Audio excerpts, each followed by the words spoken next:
英語聞き流しリスニング、英語テキストと MP3 音声ダウンロードは、ホームページからご利用いただけます。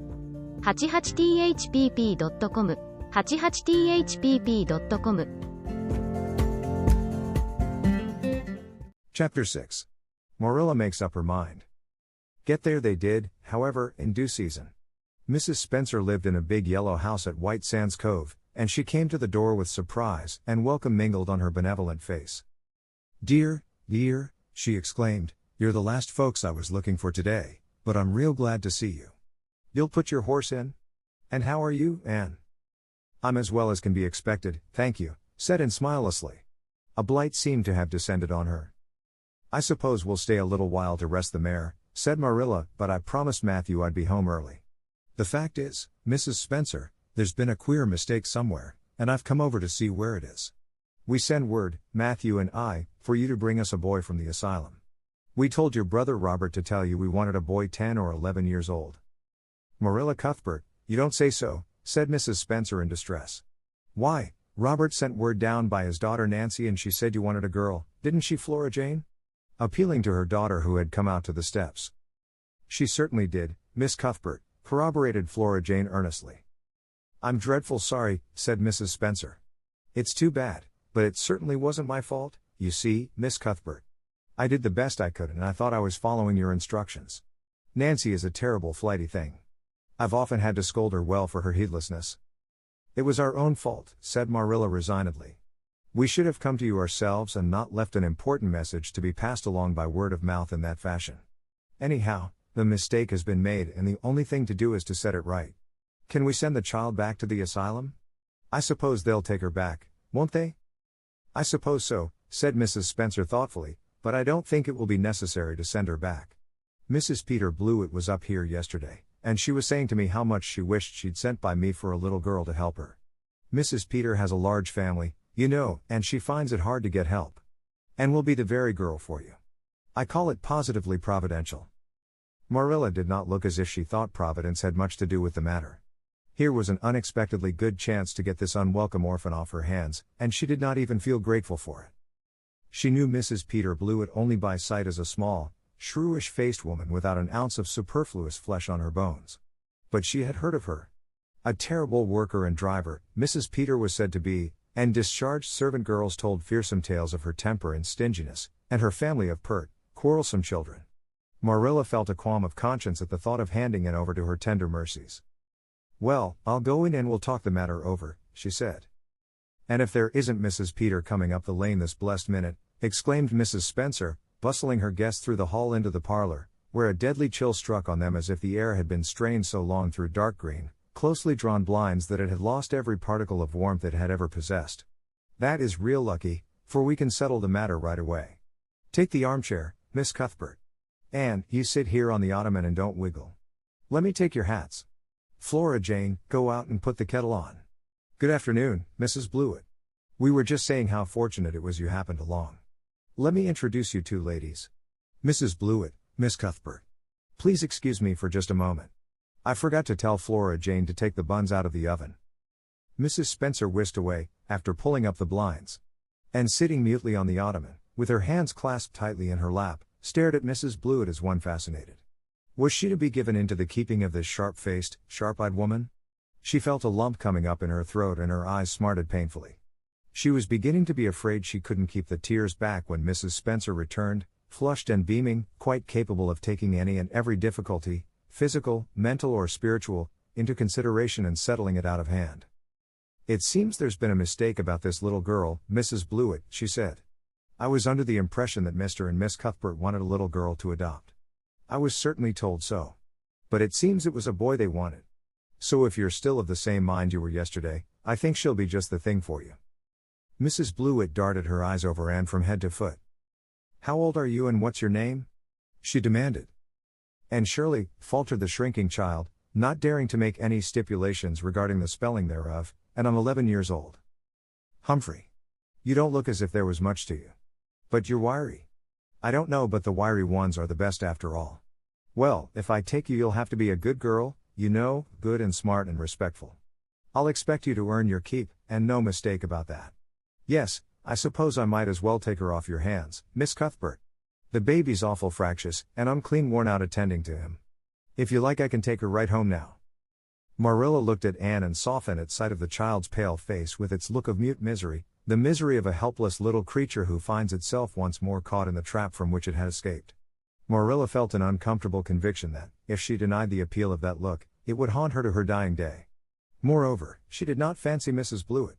To hand a sensitive, high-strung child over to such a woman. No, she could not take the responsibility of doing that. Well, I don't know, she said slowly. I didn't say that Matthew and I had absolutely decided that we wouldn't keep her.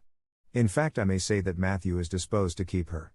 I just came over to find out how the mistake had occurred. I think I'd better take her home again and talk it over with Matthew. I feel that I oughtn't to decide on anything without consulting him. If we make up our mind not to keep her, we'll bring or send her over to you tomorrow night. If we don't, you may know that she is going to stay with us. Will that suit you, Mrs. Blewett? I suppose it'll have to, said Mrs. Blewett ungraciously. During Marilla's speech a sunrise had been dawning on Anne's face. First the look of despair faded out, then came a faint flush of hope, her eyes grew deep and bright as morning stars. The child was quite transfigured, and, a moment later, when Mrs. Spencer and Mrs. Blewett went out in quest of a recipe the latter had come to borrow, she sprang up and flew across the room to Marilla. Oh, Miss Cuthbert, did you really say that perhaps you would let me stay at Green Gables? She said, in a breathless whisper, as if speaking aloud might shatter the glorious possibility. Did you really say it? Or did I only imagine that you did? I think you'd better learn to control that imagination of yours, and, if you can't distinguish between what is real and what isn't, said Marilla crossly. Yes, you did hear me say just that and no more. It isn't decided yet, and perhaps we will conclude to let Mrs. Blewett take you after all. She certainly needs you much more than I do. I'd rather go back to the asylum than go to live with her, said Anne passionately. She looks exactly like a gimlet. Marilla smothered a smile under the conviction that Anne must be reproved for such a speech. A little girl like you should be ashamed of talking so about a lady and a stranger, she said severely. Go back and sit down quietly and hold your tongue and behave as a good girl should. I'll try to do and be anything you want me, if you'll only keep me, said Anne, returning meekly to her ottoman. When they arrived back at Green Gables that evening, Matthew met them in the lane. Marilla from afar had noted him prowling along it and guessed his motive. She was prepared for the relief she read in his face when he saw that she had at least brought back and back with her. But she said nothing to him relative to the affair until they were both out in the yard behind the barn milking the cows. Then she briefly told him Anne's history and the result of the interview with Mrs. Spencer. I wouldn't give a dog I like to that Blewett woman, said Matthew with unusual vim. I don't fancy her style myself, admitted Marilla, but it's that or keeping her ourselves, Matthew. And since you seem to want her, I suppose I'm willing, or have to be. I've been thinking over the idea until I've got kind of used to it. It seems a sort of duty. I've never brought up a child, especially a girl, and I dare say I'll make a terrible mess of it. But I'll do my best. So far as I'm concerned, Matthew, she may stay. Matthew's shy face was aglow of delight. Well now, I reckon you'd come to see it in that light, Marilla, he said. She's such an interesting little thing. It'd be more to the point if you could say she was a useful little thing, retorted Marilla, but I'll make it my business to see she's trained to be that. And mind, Matthew, you're not to go interfering with my methods. Perhaps an old maid doesn't know much about bringing up a child, but I guess she knows more than an old bachelor. So you just leave me to manage her. When I fail it'll be time enough to put your oar in.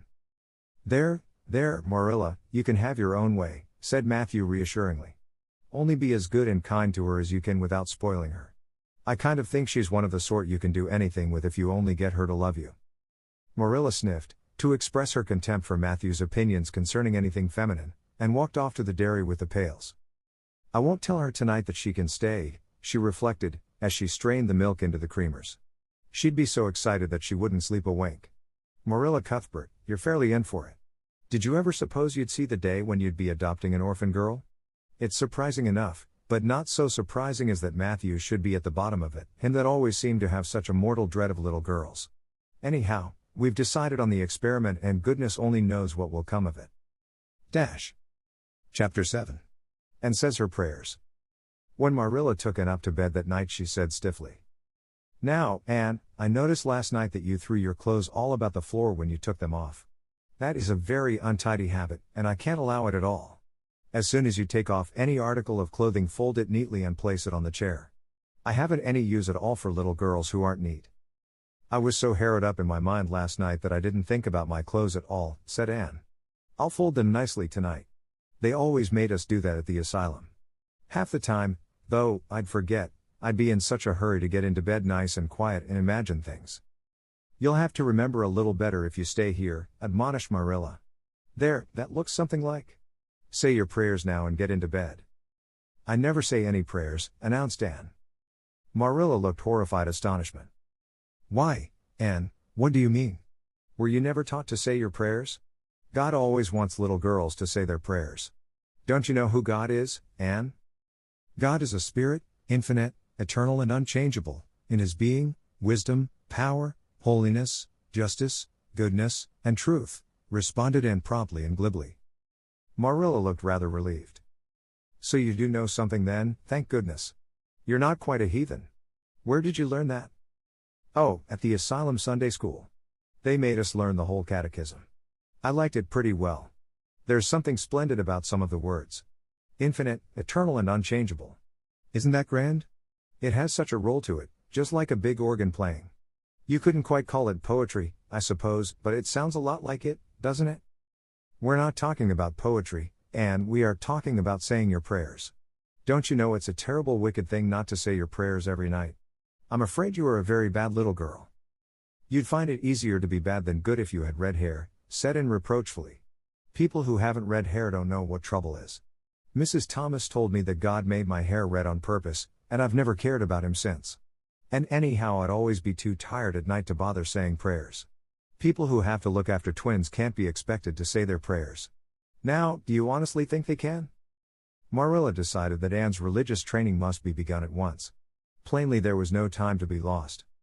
You must say your prayers while you are under my roof, Anne. Why, of course, if you want me to, assented Anne cheerfully. I'd do anything to oblige you. But you'll have to tell me what to say for this once. After I get into bed I'll imagine out a real nice prayer to say always. I believe that it will be quite interesting, now that I come to think of it.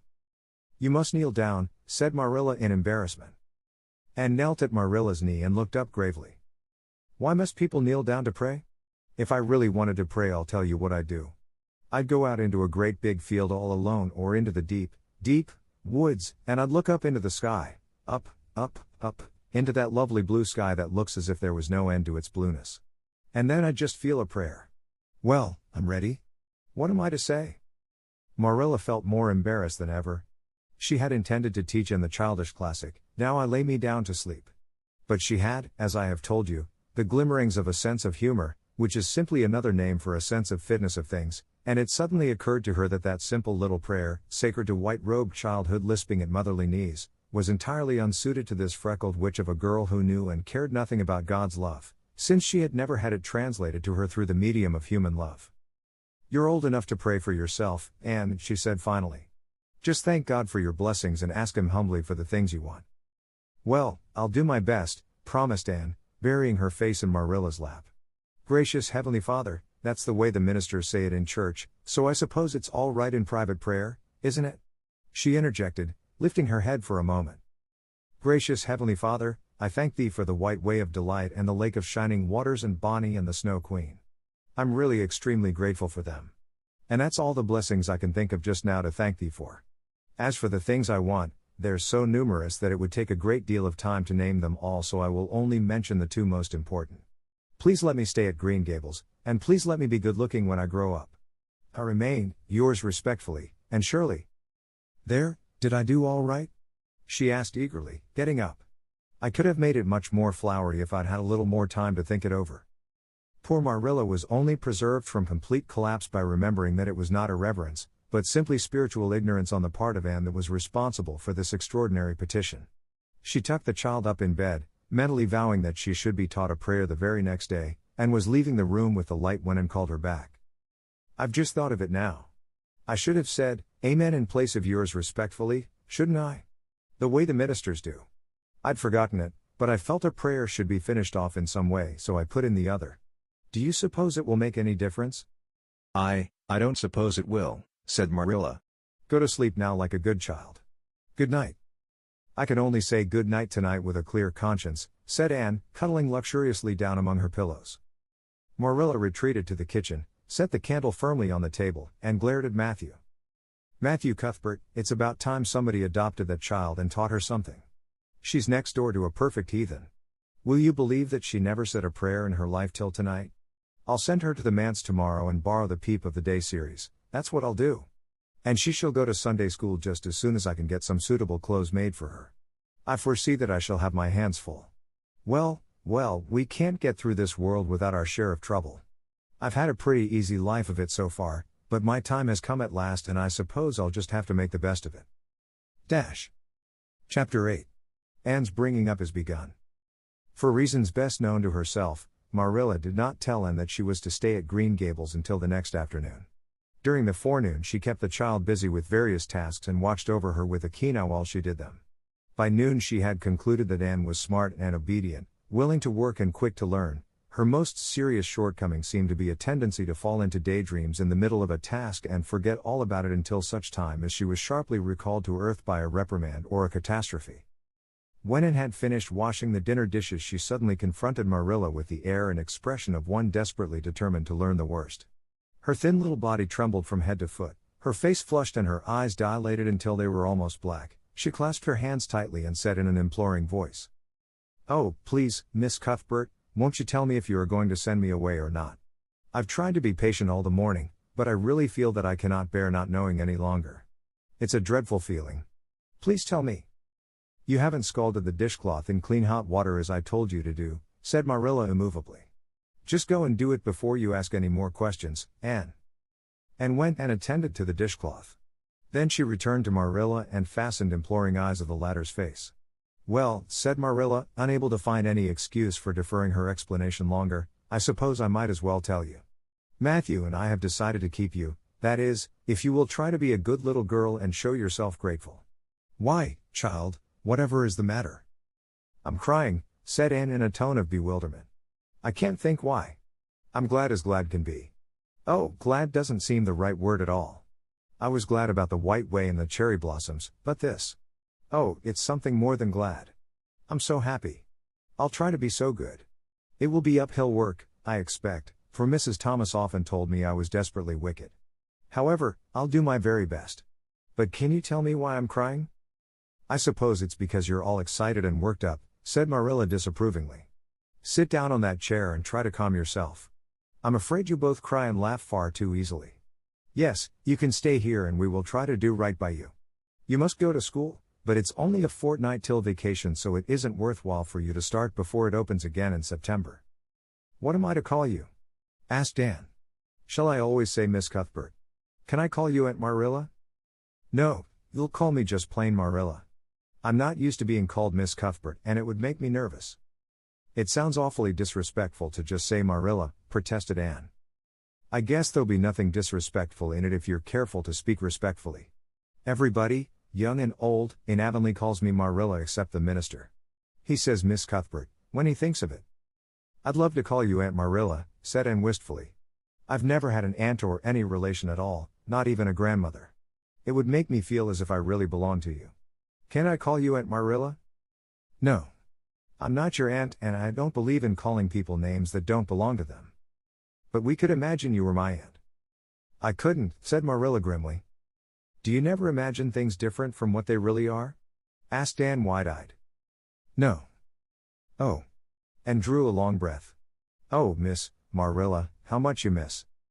"I don't believe in imagining things different from what they really are," retorted Marilla. "When the Lord puts us in certain circumstances He doesn't mean for us to imagine them away. And that reminds me. Go into the sitting room, and be sure your feet are clean and don't let any flies in, and bring me out the illustrated card that's on the mantelpiece. The Lord's Prayer is on it and you'll devote your spare time this afternoon to learning it off by heart. There's to be no more of such praying as I heard last night." "I suppose I was very awkward," said Anne apologetically, "but then, you see, I'd never had any practice. You couldn't really expect a person to pray very well the first time she tried, could you? I thought out a splendid prayer after I went to bed, just as I promised you I would. It was nearly as long as a minister's and so poetical. But would you believe it? I couldn't remember one word when I woke up this morning. and I'm afraid I'll never be able to think out another one as good. Somehow, things never are so good when they're thought out a second time. Have you ever noticed that? Here is something for you to notice, Anne. When I tell you to do a thing, I want you to obey me at once and not stand stock still and discourse about it. Just you go and do as I bid you. Anne promptly departed for the sitting room across the hall. She failed to return. After waiting 10 minutes, Marilla laid down her knitting and marched after her with a grim expression. She found Anne standing motionless before a picture hanging on the wall between the two windows, with her eyes a-star with dreams. The white and green light strained through apple trees and clustering vines outside fell over the wrapped little figure with a half-unearthly radiance. "Anne, whatever are you thinking of?" demanded Marilla sharply. Anne came back to earth with a start. "That," she said, pointing to the picture, a rather vivid chromo entitled, "Christ Blessing Little Children," and I was just imagining I was one of them, that I was the little girl in the blue dress, standing off by herself in the corner as if she didn't belong to anybody, like me. She looks lonely and sad, don't you think? I guess she hadn't any father or mother of her own. But she wanted to be blessed, too, so she just crept shyly up on the outside of the crowd, hoping nobody would notice her, except him. I'm sure I know just how she felt. Her heart must have beat and her hands must have got cold, like mine did when I asked you if I could stay. She was afraid he mightn't notice her. But it's likely he did, don't you think?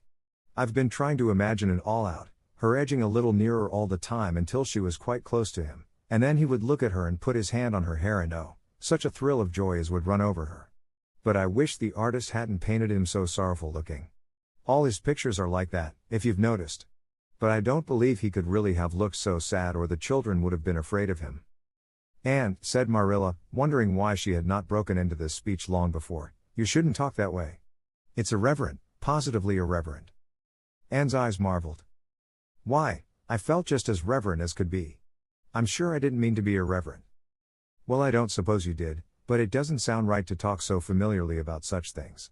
And another thing, Anne, when I send you after something you're to bring it at once and not fall into mooning and imagining before pictures. Remember that. Take that card and come right to the kitchen. Now, sit down in the corner and learn that prayer off by heart." And set the card up against the jug full of apple blossoms she had brought in to decorate the dinner table. Marilla had eyed that decoration askance, but had said nothing, propped her chin on her hands, and fell to studying it intently for several silent minutes. "I like this," she announced at length. "It's beautiful. I've heard it before. I heard the superintendent of the asylum Sunday school say it over once. But I didn't like it then. He had such a cracked voice and he prayed it so mournfully. I really felt sure he thought praying was a disagreeable duty. This isn't poetry, but it makes me feel just the same way poetry does. Our Father who art in heaven, hallowed be thy name. That is just like a line of music. Oh, I'm so glad you thought of making me learn this, Miss Marilla." "Well, learn it and hold your tongue," said Marilla shortly. And tipped the vase of apple blossoms near enough to bestow a soft kiss on a pink-cupped bud, and then studied diligently for some moments longer. "Marilla," she demanded presently, "do you think that I shall ever have a bosom friend in Avonlea?" A what kind of friend?" "A bosom friend, an intimate friend, you know, a really kindred spirit to whom I can confide my inmost soul. I've dreamed of meeting her all my life. I never really supposed I would, but so many of my loveliest dreams have come true all at once that perhaps this one will, too. Do you think it's possible? Diana Barry lives over at Orchard Slope and she's about your age. She's a very nice little girl, and perhaps she will be a playmate for you when she comes home. She's visiting her aunt over at Carmody just now. You'll have to be careful how you behave yourself, though. Mrs. Barry is a very particular woman. She won't let Diana play with any little girl who isn't nice and good." Anne looked at Marilla through the apple blossoms, her eyes aglow with interest. "What is Diana like? Her hair isn't red, is it? Oh, I hope not. It's bad enough to have red hair myself, but I positively couldn't endure it in a bosom friend. Diana is a very pretty little girl. She has black eyes and hair and rosy cheeks. And she is good and smart, which is better than being pretty." Marilla was as fond of morals as the Duchess in Wonderland, and was firmly convinced that one should be tacked on to every remark made to a child who was being brought up. But Anne waved the moral inconsequently aside and seized only on the delightful possibilities before it. "Oh, I'm so glad she's pretty. Next to being beautiful oneself, and that's impossible in my case, it would be best to have a beautiful bosom friend. When I lived with Mrs. Thomas she had a bookcase in her sitting room with glass doors. There weren't any books in it, Mrs. Thomas kept her best china and her preserves there, when she had any preserves to keep. One of the doors was broken. Mr. Thomas smashed it one night when he was slightly intoxicated. But the other was whole, and I used to pretend that my reflection in it was another little girl who lived in it. I called her Katie Maurice, and we were very intimate. I used to talk to her by the hour, especially on Sunday, and tell her everything. Katie was the comfort and consolation of my life. We used to pretend that the bookcase was enchanted and that if I only knew the spell I could open the door and step right into the room where Katie Maurice lived, instead of into Mrs. Thomas' shelves of preserves and china. And then Katie Maurice would have taken me by the hand and led me out into a wonderful place, all flowers and sunshine and fairies, and we would have lived there happy forever after.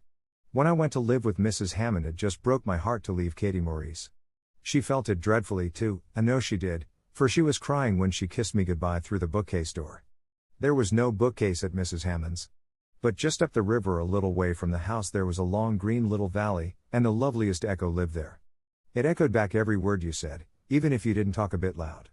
So I imagined that it was a little girl called Violetta, and we were great friends, and I loved her almost as well as I loved Katie Maurice, not quite, but almost, you know. The night before I went to the asylum I said goodbye to Violetta, and oh, her goodbye came back to me in such sad, sad tones. I had become so attached to her that I hadn't the heart to imagine a bosom friend at the asylum, even if there had been any scope for imagination there. I think it's just as well there wasn't, said Marilla dryly. I don't approve of such goings-on. You seem to half believe your own imaginations. It will be well for you to have a real live friend to put such nonsense out of your head. But don't let Mrs. Barry hear you talking about your Katie Maurices and your Violettas, or she'll think you tell stories. Oh, I won't. I couldn't talk of them to everybody. Their memories are too sacred for that. But I thought I'd like to have you know about them. Oh, look, here's a big bee just tumbled out of an apple blossom. Just think what a lovely place to live, in an apple blossom. Fancy going to sleep in it when the wind was rocking it. If I wasn't a human girl, I think I'd like to be a bee and live among the flowers. Yesterday you wanted to be a seagull, sniffed Marilla. I think you are very fickle-minded. I told you to learn that prayer and not talk. But it seems impossible for you to stop talking if you've got anybody that will listen to you. So go up to your room and learn it. Oh, I know it pretty nearly all now, all but just the last line. Well, never mind, do as I tell you. Go to your room and finish learning it well, and stay there until I call you down to help me get tea. Can I take the apple blossoms with me for company? Pleaded Anne. No, you don't want your room cluttered up with flowers. You should have left them on the tree in the first place. I did feel a little that way, too, said Anne. I kind of felt I shouldn't shorten their lovely lives by picking them. I wouldn't want to be picked if I were an apple blossom. But the temptation was irresistible. What do you do when you meet with an irresistible temptation? Anne, did you hear me tell you to go to your room? Anne sighed, retreated to the east gable, and sat down in a chair by the window. There, I know this prayer. I learned that last sentence coming upstairs. Now I'm going to imagine things into this room so that they'll always stay imagined. The floor is covered with a white velvet carpet with pink roses all over it, and there are pink silk curtains at the windows. The walls are hung with gold and silver brocade tapestry. The furniture is mahogany. I never saw any mahogany, but it does sound so luxurious. This is a couch all heaped with gorgeous silken cushions, pink and blue and crimson and gold, and I am reclining gracefully on it. I can see my reflection in that splendid big mirror hanging on the wall. I am tall and regal, clad in a gown of trailing white lace, with a pearl cross on my breast and pearls in my hair. My hair is of midnight darkness and my skin is clear ivory pallor. My name is the Lady Cordelia Fitzgerald. No, it isn't, I can't make that seem real. She danced up to the little looking glass and peered into it.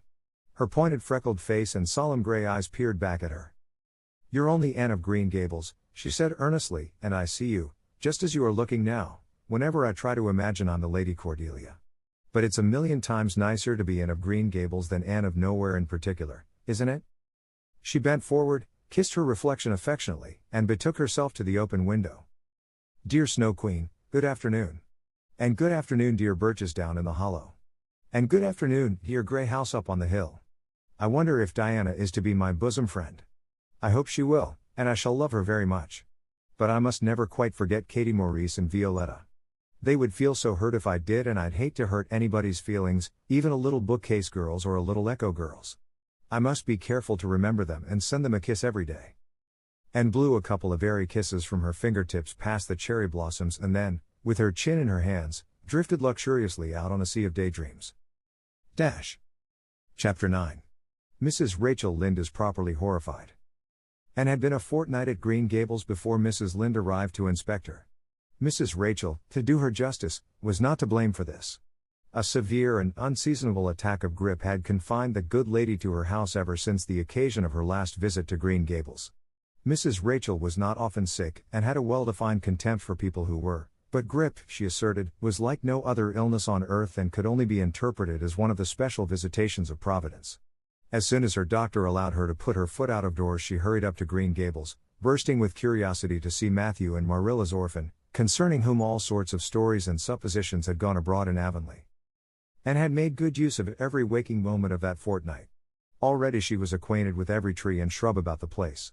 She had discovered that a lane opened out below the apple orchard and ran up through a belt of woodland, and she had explored it to its furthest end in all its delicious vagaries of brook and bridge, fir coppice and wild cherry arch, corners thick with fern, and branching byways of maple and mountain ash. She had made friends with the spring down in the hollow, that wonderful deep, clear icy cold spring. It was set about with smooth red sandstones and rimmed in by great palm-like clumps of water fern, and beyond it was a log bridge over the brook. That bridge led Anne's dancing feet up over a wooded hill beyond, where perpetual twilight reigned under the straight, thick-growing firs and spruces. The only flowers there were myriads of delicate June bells, those shyest and sweetest of woodland blooms, and a few pale, aerial starflowers, like the spirits of last year's blossoms. Gossamers glimmered like threads of silver among the trees, and the fir boughs and tassels seemed to utter friendly speech. All these raptured voyages of exploration were made in the odd half-hours which she was allowed for play, and Anne talked Matthew and Marilla half-deaf over her discoveries. Not that Matthew complained, to be sure, he listened to it all with a wordless smile of enjoyment on his face. Marilla permitted the chatter until she found herself becoming too interested in it, whereupon she always promptly quenched Anne by a curt command to hold her tongue. Anne was out in the orchard when Mrs. Rachel came, wandering at her own sweet will through the lush, tremulous grasses splashed with ruddy evening sunshine, so that good lady had an excellent chance to talk her illness fully over, describing every ache and pulse beat with such evident enjoyment that Marilla thought even grippe must bring its compensations. When details were exhausted, Mrs. Rachel introduced the real reason of her call. "I've been hearing some surprising things about you and Matthew." "I don't suppose you are any more surprised than I am myself," said Marilla. "I'm getting over my surprise now." "It was too bad there was such a mistake," said Mrs. Rachel sympathetically. "Couldn't you have sent her back?" "I suppose we could, but we decided not to. Matthew took a fancy to her. And I must say I like her myself, although I admit she has her faults. The house seems a different place already. She's a real bright little thing."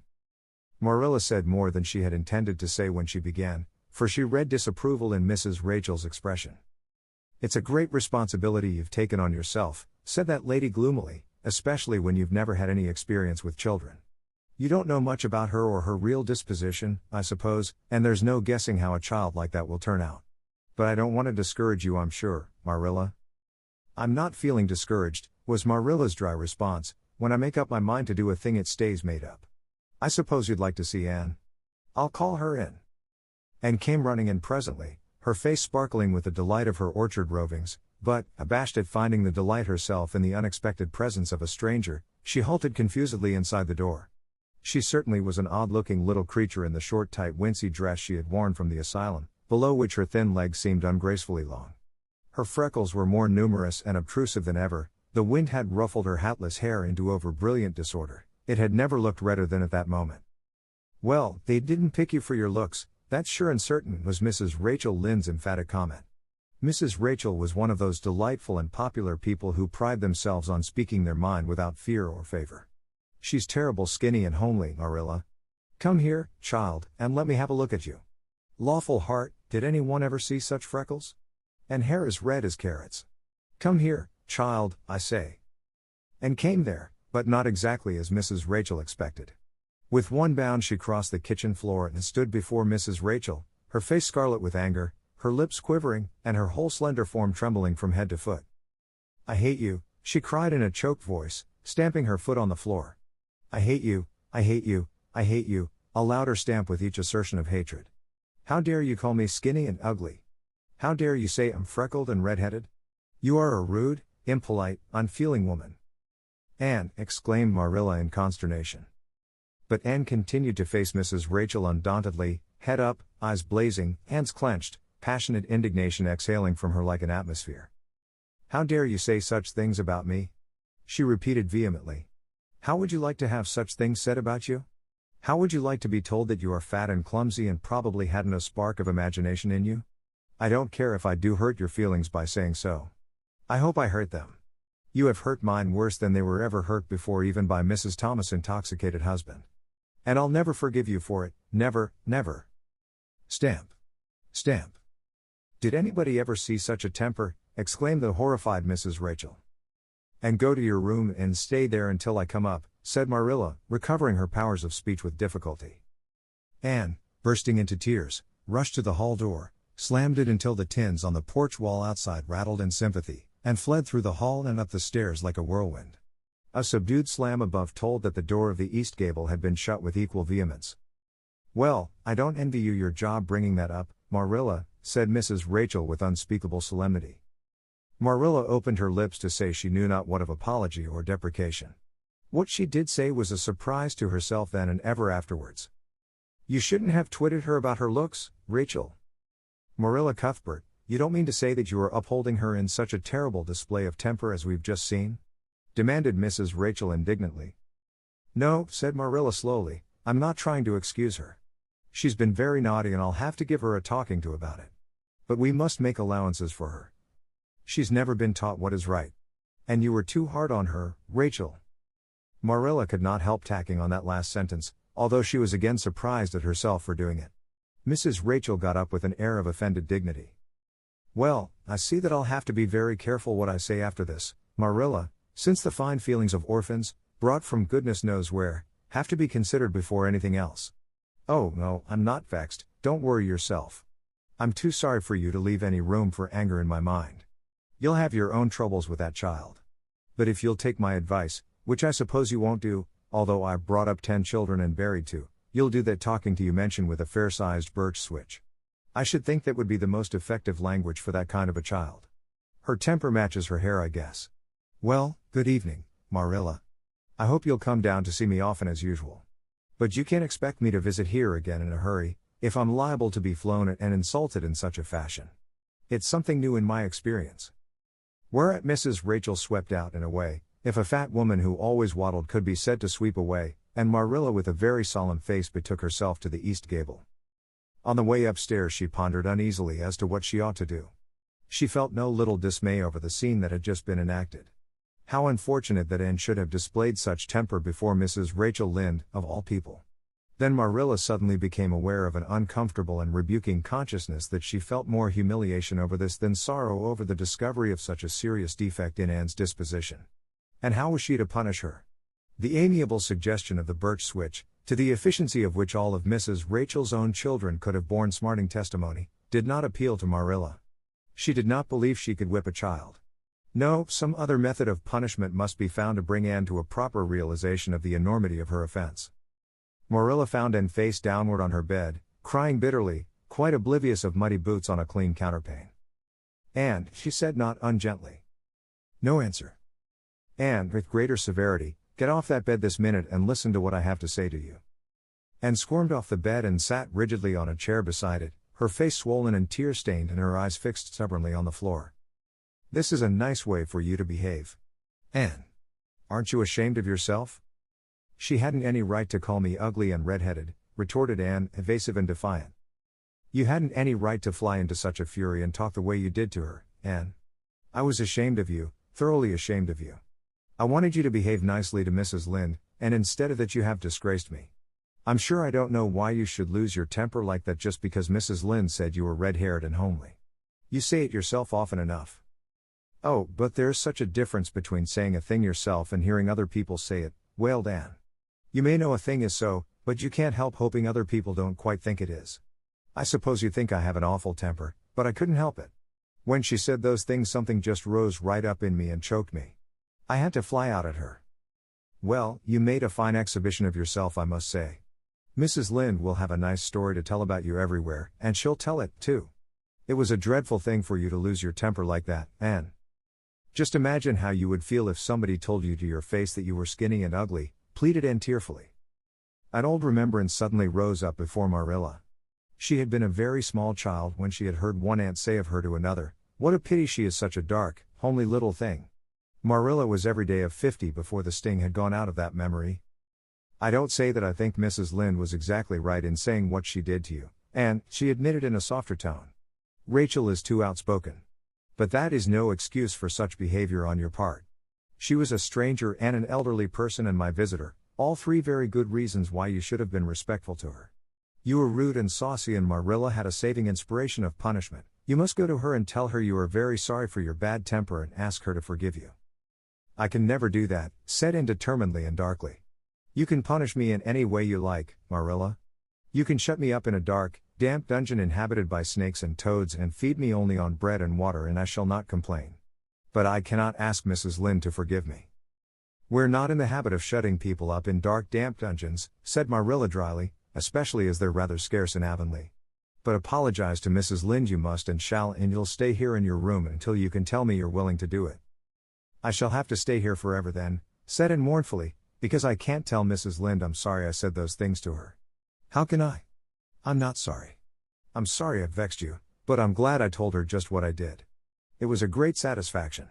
I can't say I'm sorry when I'm not, can I? I can't even imagine I'm sorry." "Perhaps your imagination will be in better working order by the morning," said Marilla, rising to depart. "You'll have the night to think over your conduct in and come to a better frame of mind. You said you would try to be a very good girl if we kept you at Green Gables, but I must say it hasn't seemed very much like it this evening." Leaving this Parthian shaft to rankle in Anne's stormy bosom, Marilla descended to the kitchen, grievously troubled in mind and vexed in soul. She was as angry with herself as with Anne, because, whenever she recalled Mrs. Rachel's dumbfounded countenance her lips twitched with amusement and she felt a most reprehensible desire to laugh. Chapter 10. Anne's Apology. Marilla said nothing to Matthew about the affair that evening, but when Anne proved still refractory the next morning an explanation had to be made to account for her absence from the breakfast table. Marilla told Matthew the whole story, taking pains to impress him with a due sense of the enormity of Anne's behavior. "It's a good thing Rachel Lynde got a calling down, she's a meddlesome old gossip," was Matthew's consolatory rejoinder. "Matthew Cuthbert, I'm astonished at you. You know that Anne's behavior was dreadful, and yet you take her part. I suppose you'll be saying next thing that she oughtn't to be punished at all." "Well now, no, not exactly," said Matthew uneasily. "I reckon she ought to be punished a little. But don't be too hard on her, Marilla. Recollect she hasn't ever had anyone to teach her right. You're going to give her something to eat, aren't you?" "When did you ever hear of me starving people into good behavior?" demanded Marilla indignantly. "She'll have her meals regular, and I'll carry them up to her myself. But she'll stay up there until she's willing to apologize to Mrs. Lynde, and that's final, Matthew." Breakfast, dinner, and supper were very silent meals, for Anne still remained obdurate. After each meal Marilla carried a well-filled tray to the east gable and brought it down later on not noticeably depleted. Matthew eyed its last descent with a troubled eye. Hadn't eaten anything at all? When Marilla went out that evening to bring the cows from the back pasture, Matthew, who had been hanging about the barns and watching, slipped into the house with the air of a burglar and crept upstairs. As a general thing Matthew gravitated between the kitchen and the little bedroom off the hall where he slept. Once in a while he ventured uncomfortably into the parlor or sitting room when the minister came to tea. But he had never been upstairs in his own house since the spring he helped Marilla paper the spare bedroom, and that was 4 years ago. He tiptoed along the hall and stood for several minutes outside the door of the east gable before he summoned courage to tap on it with his fingers and then opened the door to peep in. Anne was sitting on the yellow chair by the window gazing mournfully out into the garden. Very small and unhappy she looked, and Matthew's heart smote him. He softly closed the door and tiptoed over to her. "Anne," he whispered, as if afraid of being overheard, "how are you making it, Anne?" Anne smiled wanly. "Pretty well. I imagine a good deal, and that helps to pass the time. Of course, it's rather lonesome. But then, I may as well get used to that." Anne smiled again, bravely facing the long years of solitary imprisonment before her. Matthew recollected that he must say what he had come to say without loss of time, lest Marilla return prematurely. "Well now, Anne, don't you think you'd better do it and have it over with?" he whispered. "It'll have to be done sooner or later, you know, for Marilla's a dreadful determined woman, dreadful determined, Anne. Do it right off, I say, and have it over." "Do you mean apologize to Mrs. Lynde?" "Yes, Apologize, that's the very word, said Matthew eagerly. Just smooth it over, so to speak. That's what I was trying to get at. I suppose I could do it to oblige you, said Anne thoughtfully. It would be true enough to say I am sorry, because I am sorry now. I wasn't a bit sorry last night. I was mad clear through, and I stayed mad all night. I know I did because I woke up 3 times and I was just furious every time. But this morning it was over. I wasn't in a temper anymore, and it left a dreadful sort of goneness, too. I felt so ashamed of myself. But I just couldn't think of going and telling Mrs. Lynde so. It would be so humiliating. I made up my mind I'd stay shut up here forever rather than do that. But still, I'd do anything for you, if you really want me to. Well now, of course I do. It's terrible lonesome downstairs without you. Just go and smooth things over, that's a good girl. Very well, said Anne resignedly. I'll tell Marilla as soon as she comes and I've repented. That's right, Anne. But don't tell Marilla I said anything about it. She might think I was putting my Anne, and I promised not to do that. Wild horses won't drag the secret from me, promised Anne solemnly. How would wild horses drag a secret from a person anyhow? But Matthew was gone, scared at his own success. He fled hastily to the remotest corner of the horse pasture lest Marilla should suspect what he had been up to.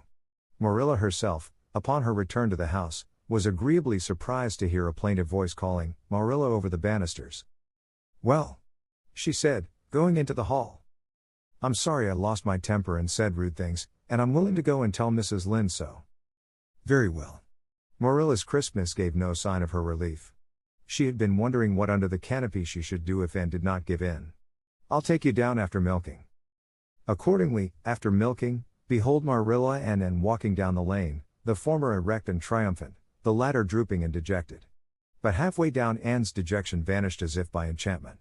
She lifted her head and stepped lightly along, her eyes fixed on the sunset sky and an air of subdued exhilaration about her. Marilla beheld the change disapprovingly. This was no meek penitence such as it behooved her to take into the presence of the offended Mrs. Lynde. What are you thinking of, Anne? She asked sharply. I'm imagining out what I must say to Mrs. Lynde, answered Anne dreamily. This was satisfactory, or should have been so. But Marilla could not rid herself of the notion that something in her scheme of punishment was going askew. And had no business to look so rapt and radiant. Rapt and radiant Anne continued until they were in the very presence of Mrs. Lynde, who was sitting knitting by her kitchen window. Then the radiance vanished. Mournful penitence appeared on every feature. Before a word was spoken Anne suddenly went down on her knees before the astonished Mrs. Rachel and held out her hands beseechingly. Oh, Mrs. Lynde, I am so extremely sorry, she said with a quiver in her voice. I could never express all my sorrow, no, not if I used up a whole dictionary. You must just imagine it. I behaved terribly to you, and I've disgraced the dear friends, Matthew and Marilla, who have let me stay at Green Gables although I'm not a boy. I'm a dreadfully wicked and ungrateful girl, and I deserve to be punished and cast out by respectable people forever. It was very wicked of me to fly into a temper because you told me the truth. It was the truth, every word you said was true. My hair is red and I'm freckled and skinny and ugly. What I said to you was true, too, but I shouldn't have said it. Oh, Mrs. Lynde, please, please, forgive me. If you refuse it will be a lifelong sorrow on a poor little orphan girl, would you, even if she had a dreadful temper? Oh, I am sure you wouldn't. Please say you forgive me, Mrs. Lynde. Anne clasped her hands together, bowed her head, and waited for the word of judgment. There was no mistaking her sincerity, it breathed in every tone of her voice. Both Marilla and Mrs. Lynde recognized its unmistakable ring. But the former understood in dismay that Anne was actually enjoying her valley of humiliation, was reveling in the thoroughness of her abasement. Where was the wholesome punishment upon which she, Marilla, had plumed herself? And had turned it into a species of positive pleasure. Good Mrs. Lynde, not being overburdened with perception, did not see this. She only perceived that Anne had made a very thorough apology and all resentment vanished from her kindly, if somewhat officious, heart. There, get up, child, she said heartily. Of course I forgive you. I guess I was a little too hard on you, anyway. But I'm such an outspoken person. You just mustn't mind me, that's what. It can't be denied your hair is terrible red, but I knew a girl once, went to school with her, in fact, whose hair was every mite as red as yours when she was young, but when she grew up it darkened to a real handsome auburn. I wouldn't be a mite surprised if yours did, too, a mite. Oh, Mrs. Lynde. And drew a long breath as she rose to her feet. You have given me a hope. I shall always feel that you are a benefactor. Oh, I could endure anything if I only thought my hair would be a handsome auburn when I grew up. It would be so much easier to be good if one's hair was a handsome auburn, don't you think? And now may I go out into your garden and sit on that bench under the apple trees while you and Marilla are talking? There is so much more scope for imagination out there. Laws, yes, run along, child. And you can pick a bouquet of them white June lilies over in the corner if you like. As the door closed behind and Mrs. Lynde got briskly up to light a lamp. She's a real odd little thing. Take this chair, Marilla, it's easier than the one you've got, I just keep that for the hired boy to sit on. Yes, she certainly is an odd child, but there is something kind of taking about her after all. I don't feel so surprised at you and Matthew keeping her as I did, nor so sorry for you, either. She may turn out all right. Of course, she has a queer way of expressing herself, a little too kind of forcible, you know. But she'll likely get over that now that she's come to live among civilized folks. And then, her temper's pretty quick, I guess, but there's one comfort, a child that has a quick temper, just blaze up and cool down, ain't never likely to be sly or deceitful. Preserve me from a sly child, that's what. On the whole, Marilla, I kind of like her. When Marilla went home and came out of the fragrant twilight of the orchard with a sheaf of white narcissi in her hands. I apologized pretty well, didn't I? She said proudly as they went down the lane. I thought since I had to do it I might as well do it thoroughly. You did it thoroughly, all right enough, was Marilla's comment. Marilla was dismayed at finding herself inclined to laugh over the recollection. She had also an uneasy feeling that she ought to scold Anne for apologizing so well, but then, that was ridiculous. She compromised with her conscience by saying severely, I hope you won't have occasion to make many more such apologies. I hope you'll try to control your temper now, Anne. That wouldn't be so hard if people wouldn't twit me about my looks, said Anne with a sigh. I don't get cross about other things, but I'm so tired of being twitted about my hair and it just makes me boil right over. Do you suppose my hair will really be a handsome auburn when I grow up? You shouldn't think so much about your looks, Anne. I'm afraid you are a very vain little girl. How could I be vain when I know I'm homely? Protested Anne. I love pretty things, and I hate to look in the glass and see something that isn't pretty. It makes me feel so sorrowful, just as I feel when I look at any ugly thing. I pity it because it isn't beautiful. Handsome is as handsome does, quoted Marilla. I've had that said to me before, but I have my doubts about it, remarked skeptical Anne, sniffing at her narcissi. Oh, aren't these flowers sweet? It was lovely of Mrs. Lynde to give them to me. I have no hard feelings against Mrs. Lynde now. It gives you a lovely, comfortable feeling to apologize and be forgiven, doesn't it? Aren't the stars bright tonight? If you could live in a star, which one would you pick? I'd like that lovely clear big one away over there above that dark hill. Anne, do hold your tongue, said Marilla, thoroughly worn out trying to follow the gyrations of Anne's thoughts. And said no more until they turned into their own lane. A little gypsy wind came down to meet them, laden with the spicy perfume of young dew-wet ferns. Far up in the shadows a cheerful light gleamed out through the trees from the kitchen at Green Gables. And suddenly came close to Marilla and slipped her hand into the older woman's hard palm. It's lovely to be going home and know it's home, she said. I love Green Gables already, and I never loved any place before. No place ever seemed like home. Oh, Marilla, I'm so happy. I could pray right now and not find it a bit hard. Something warm and pleasant welled up in Marilla's heart at touch of that thin little hand in her own, a throb of the maternity she had missed, perhaps. Its very unaccustomedness and sweetness disturbed her. She hastened to restore her sensations to their normal calm by inculcating a moral. If you'll be a good girl you'll always be happy, Anne. And you should never find it hard to say your prayers. Saying one's prayers isn't exactly the same thing as praying, said Anne meditatively. But I'm going to imagine that I'm the wind that is blowing up there in those treetops. When I get tired of the trees I'll imagine I'm gently waving down here in the ferns, and then I'll fly over to Mrs. Lynde's garden and set the flowers dancing, and then I'll go with one great swoop over the clover field, and then I'll blow over the lake of shining waters and ripple it all up into little sparkling waves. Oh, there's so much scope for imagination in a wind. So I'll not talk any more just now, Marilla. Thanks be to goodness for that, breathed Marilla in devout relief. Chapter 11. Anne's Impressions of Sunday School. Well, how do you like them? Said Marilla. Anne was standing in the gable room, looking solemnly at 3 new dresses spread out on the bed.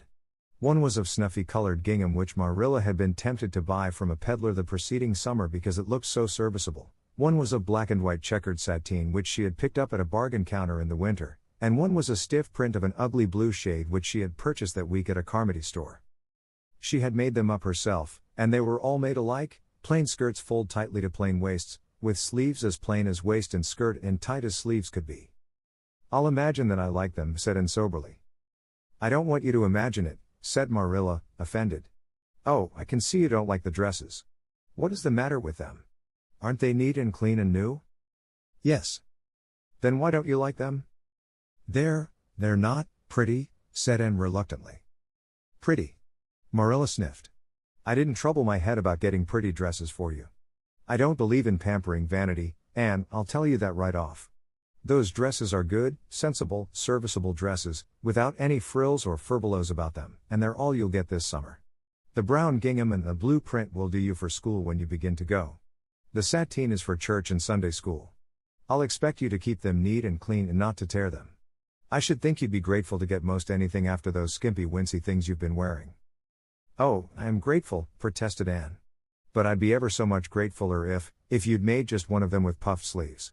Puffed sleeves are so fashionable now. It would give me such a thrill, Marilla, just to wear a dress with puffed sleeves." "Well, you'll have to do without your thrill. I hadn't any material to waste on puffed sleeves. I think they are ridiculous looking things anyhow. I prefer the plain, sensible ones. But I'd rather look ridiculous when everybody else does than plain and sensible all by myself," persisted Anne mournfully. "Trust you for that. Well, hang those dresses carefully up in your closet, and then sit down and learn the Sunday school lesson. I got a quarterly from Mr. Bell for you and you'll go to Sunday school tomorrow," said Marilla, disappearing downstairs in high dudgeon. Anne clasped her hands and looked at the dresses. "I did hope there would be a white one with puffed sleeves," she whispered disconsolately. "I prayed for one, but I didn't much expect it on that account. I didn't suppose God would have time to bother about a little orphan girl's dress. I knew I'd just have to depend on Marilla for it.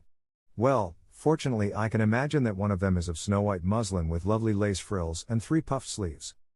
The next morning warnings of a sick headache prevented Marilla from going to Sunday school with Anne. "You'll have to go down and call for Mrs. Lynde, Anne," she said. "She'll see that you get into the right class. Now, mind you behave yourself properly. Stay to preaching afterwards and ask Mrs. Lynde to show you our pew. Here's a cent for collection. Don't stare at people and don't fidget. I shall expect you to tell me the text when you come home." And started off irreproachable, arrayed in the stiff black and white sateen, which, while decent as regards length and certainly not open to the charge of skimpiness, contrived to emphasize every corner and angle of her thin figure. Her hat was a little, flat, glossy, New Sailor, the extreme plainness of which had likewise much disappointed Anne, who had permitted herself secret visions of ribbon and flowers. The latter, however, were supplied before Anne reached the main road, for being confronted halfway down the lane with a golden frenzy of wind-stirred buttercups and a glory of wild roses, and promptly and liberally garlanded her hat with a heavy wreath of them. Whatever other people might have thought of the result it satisfied Anne, and she tripped gaily down the road, holding her ruddy head with its decoration of pink and yellow very proudly. When she had reached Mrs. Lynde's house she found that lady gone. Nothing daunted, and proceeded onward to the church alone. In the porch she found a crowd of little girls, all more or less gaily attired in whites and blues and pinks, and all staring with curious eyes at this stranger in their midst, with her extraordinary head adornment. Avonlea little girls had already heard queer stories about Anne. Mrs. Lynde said she had an awful temper. Jerry Biot, the hired boy at Green Gables, said she talked all the time to herself or to the trees and flowers like a crazy girl. They looked at her and whispered to each other behind their quarterlies. Nobody made any friendly advances, then or later on when the opening exercises were over and Anne found herself in Miss Rogerson's class. Miss Rogerson was a middle-aged lady who had taught a Sunday school class for 20 years. Her method of teaching was to ask the printed questions from the quarterly and look sternly over its edge at the particular little girl she thought ought to answer the question. She looked very often at Anne, and Anne, thanks to Marilla's drilling, answered promptly, but it may be questioned if she understood very much about either question or answer. She did not think she liked Miss Rogerson, and she felt very miserable. Every other little girl in the class had puffed sleeves. And felt that life was really not worth living without puffed sleeves. "Well, how did you like Sunday school?" Marilla wanted to know when Anne came home. Her wreath having faded, and had discarded it in the lane, so Marilla was spared the knowledge of that for a time. "I didn't like it a bit. It was horrid." "And Shirley," said Marilla rebukingly. And sat down on the rocker with a long sigh, kissed one of Bonnie's leaves, and waved her hand to a blossoming fuchsia. They might have been lonesome while I was away, she explained. And now about the Sunday school. I behaved well, just as you told me. Mrs. Lind was gone, but I went right on myself. I went into the church, with a lot of other little girls, and I sat in the corner of a pew by the window while the opening exercises went on. Mr. Bell made an awfully long prayer. I would have been dreadfully tired before he got through if I hadn't been sitting by that window. But it looked right out on the lake of shining waters, so I just gazed at that and imagined all sorts of splendid things. You shouldn't have done anything of the sort. You should have listened to Mr. Bell. But he wasn't talking to me, protested Anne. He was talking to God, and he didn't seem to be very much interested in it, either. I think he thought God was too far off though. There was a long row of white birches hanging over the lake and the sunshine fell down through them way down, deep into the water. Oh, Marilla, it was like a beautiful dream. It gave me a thrill and I just said, thank you for it, God, 2 or 3 times. Not out loud, I hope, said Marilla anxiously. Oh, no, just under my breath. Well, Mr. Bell did get through at last and they told me to go into the classroom with Miss Rogerson's class. There were 9 other girls in it. They all had puff sleeves. I tried to imagine mine were puffed, too, but I couldn't. Why couldn't I? It was as easy as could be to imagine they were puffed when I was alone in the East Gable, but it was awfully hard there among the others who had really truly puffs. You shouldn't have been thinking about your sleeves in Sunday school. You should have been attending to the lesson. I hope you knew it. Oh, yes, and I answered a lot of questions. Miss Rogerson asked ever so many. I don't think it was fair for her to do all the asking. There were lots I wanted to ask her, but I didn't like to because I didn't think she was a kindred spirit. Then all the other little girls recited a paraphrase. She asked me if I knew any. I told her I didn't, but I could recite, "The dog at his master's grave" if she liked. That's in the Third Royal Reader. It isn't a really truly religious piece of poetry, but it's so sad and melancholy that it might as well be. She said it wouldn't do and she told me to learn the 19th paraphrase for next Sunday. I read it over in church afterwards and it's splendid. There are 2 lines in particular that just thrill me. Quick as the slaughtered squadrons fell in Midian's evil day. I don't know what squadrons means nor Midian, either, but it sounds so tragical. I can hardly wait until next Sunday to recite it. I'll practice it all the week. After Sunday school I asked Miss Rogerson, because Mrs. Lind was too far away, to show me your pew. I sat just as still as I could and the text was Revelations, 3rd chapter, 2nd and 3rd verses. It was a very long text.